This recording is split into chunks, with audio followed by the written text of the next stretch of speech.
Today మనం demultiplexer అంటే ఏంటో తెలుసుకుందాం. డీమల్టీప్లెక్సర్ అంటే నిన్న మల్టీప్లెక్సర్ చూసాం కదా, మల్టీప్లెక్సర్కి ఆపోజిట్.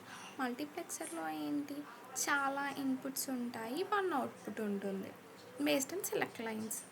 ఇక్కడ కూడా ఇక్కడ వన్ ఇన్పుట్ ఉంటుంది, అవుట్పుట్స్ చాలా ఉంటాయి మనకి. Demux has one input and multiple output. It uses selection lines to decide which output will be active. ఇక్కడ కూడా అంతే, అంటే అక్కడ సెలెక్ట్ లైన్ని బట్టి మనకు అవుట్పుట్ వస్తుంది కదా, ఇక్కడ సెలెక్ట్ లైన్స్ని బట్టి ఏ అవుట్పుట్ అనేది యాక్టివ్లో ఉండాలో చెప్తుంది అనమాట. ఎట్ ఏ టైం అన్ని అవుట్పుట్స్ ఏం హైలో ఉండవు, ఓన్లీ వన్ అవుట్పుటే హైలో ఉంటుంది మనకి. ఇది just మల్టీప్లెక్సర్కి opposite.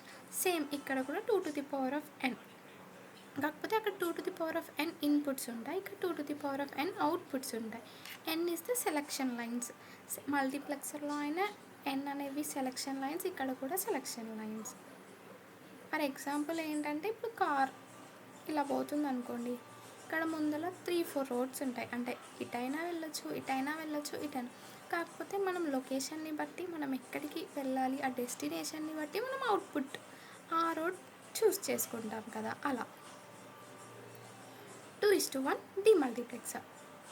2:1 డీమల్టీప్లెక్సర్లో 2 outputs, 1 input and 1 select line.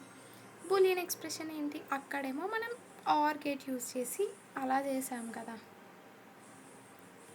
ఇక్కడ ఎలా ఉంటుందంటే సపరేట్గా, అంటే y0కి సపరేట్, y1కి సపరేట్ అలా రాసుకుంటాం బూలియన్ ఎక్స్ప్రెషన్.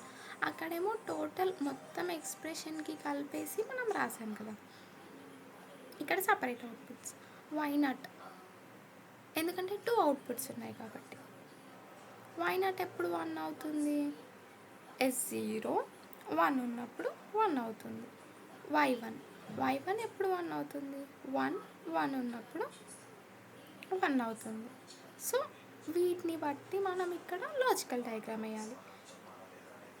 ఇప్పుడు y0 అంటే S బార్ ఇంటూ D, ఇక్కడ S bar into D.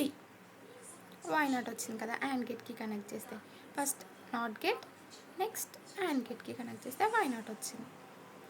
Next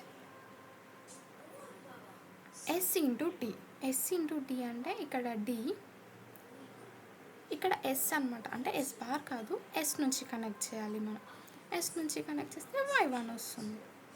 so ఈ డీమల్టీప్లెక్సర్ అర్థమైంది కదా మీకు, అంటే 1:2 డీమల్టీప్లెక్సర్ అనమాట. సేమ్ ఇలానే 1:4, 1:8 మీరు ట్రై చేయండి. ఆల్రెడీ మల్టీప్లెక్సర్ ఉంది కదా, మల్టీప్లెక్సర్కి ఆపోజిట్ అనమాట. కాకపోతే ఇక్కడ ప్రతి ఎక్స్ప్రెషన్కి సపరేట్గా రాసుకుంటాం, అంటే y0, y1, y2, y3. అక్కడ ఇన్పుట్స్ ఎన్ని ఉంటాయో ఇక్కడ అవుట్పుట్స్ అన్నీ ఉంటాయి. Next applications of demultiplexer.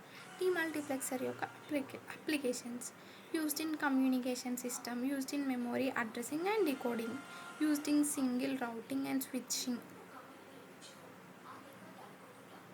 used in data distribution system, used in processor and controlling units, used in parallel to serial data conversion. అంటే ప్యారల్ డేటా వచ్చింది అనుకోండి మనకి, దాన్ని సీరియల్గా 1 బిట్గా పంపించాలి అన్నప్పుడు అలా యూజ్ చేసుకోవచ్చు అంట. నెక్స్ట్ కామన్ ఏరియాస్ ఎక్కడెక్కడ ఎక్కువగా యూజ్ చేస్తామంటే networking, embedded system, micro processor, digital communication, computer architecture. ఇవన్నీ మీకు వైవా క్వశ్చన్స్ అనమాట. వైవాలో అడుగుతారు కదా అప్లికేషన్స్ ఆఫ్ డీమల్టీప్లెక్సర్, అసలు వాట్ ఈస్ డీమల్టీప్లెక్సర్ అని. అలా అడిగినప్పుడు ఇలా కొన్నైనా గుర్తుపెట్టుకొని చెప్పేసేయాలన్నమాట మనం. అండ్ ఇంటర్వ్యూలో కూడా అడగొచ్చు ఇలాంటి క్వశ్చన్స్ మనని.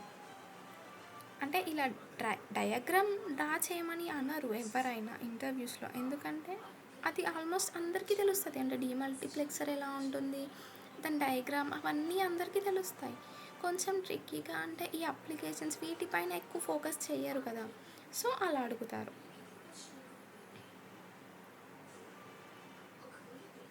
Thank you for watching. మీకు నచ్చితే లైక్ చేయండి, షేర్ చేయండి.